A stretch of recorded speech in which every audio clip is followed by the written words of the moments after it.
Israel और Lebanon के बीच 10 दिन का सीज फायर ऑफिशियली शुरू हुआ है। ये सीज फायर फ्राइडे यानी आज से इफेक्ट में आया है।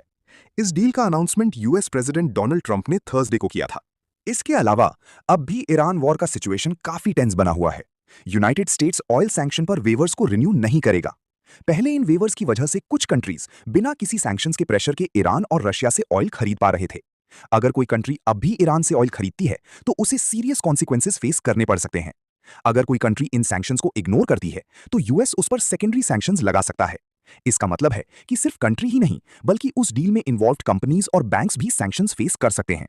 इसके अलावा उनका एक्सेस यूएस फाइनेंशियल सिस्टम से भी ब्लॉक किया जा सकता है। बट आपके मन में एक सवाल होगा कि क्या यह दादागिरी है?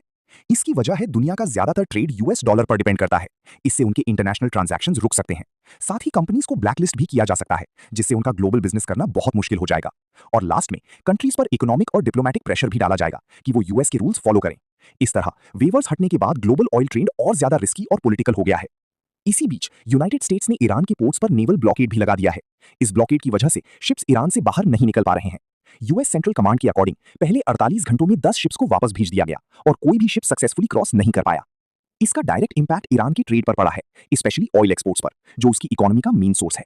इसके जवाब में ईरान ने वार्निंग दी है कि अगर सिचुएशन ऐसी ही रही तो वो गल्फ रीजन की ट्रेड को डिसरप्ट कर सकता है।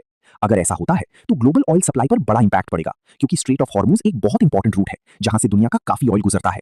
साथ ही यूएस अपना इकोनॉमिक प्रेशर भी बढ़ा रहा है। ट्रेजरी सेक्रेटरी स्कॉट बेसेंट ने कहा है कि ये नई सैंक्शंस फाइनेंशियल लेवल पर मिलिट्री एक्शन के बराबर है। दूसरी तरफ यूएस प्रेसिडेंट डोनाल्ड ट्रंप का कहना है कि सिचुएशन अब एंड के करीब है और यूएस स्ट्रेट ऑफ हॉर्मुज को ओपन रखने की कोशिश कर रहा है, जिसमें चाइना का भी सपोर्ट मिल रहा है। अब इस टेंशन के बीच एक पॉजिटिव डेवलपमेंट भी सामने आ रही है। ब्लॉकेड के कुछ दिन बाद दोनों कंट्रीज के बीच सीज फायर को एक्सटेंड करने की बात चल रही है। जो करंटली 2 हफ्ते का ट्रूस है वो नेक्स्ट वीक खत्म होने वाला है, लेकिन मीडिएटर्स कहते हैं कि ईरान और यूएस ने प्रिंसिपल लेवल पर अग्री किया है कि इसे एक्सटेंड किया जा सकता है और टॉक्स दोबारा शुरू की जा सकती हैं। रिपोर्ट्स के मुताबिक इस एक्सटेंशन का मेन पर्पस है डिप्लोमेसी के लिए और टाइम देना, ताकि पीसफुली सोल्यूशन निकाला जा सके। लेकिन टेंशंस अभी भी हाई हैं, इसलिए सिचुएशन कंप्लीटली क्लियर नहीं है। व्हाइट हाउस की प्रेस सेक्रेटरी कैरोलाइन लेविट ने भी कहा है कि अभी तक ऑफिशियली सीज फायर एक्सटेंड करने की रिक्वेस्ट नहीं आई है।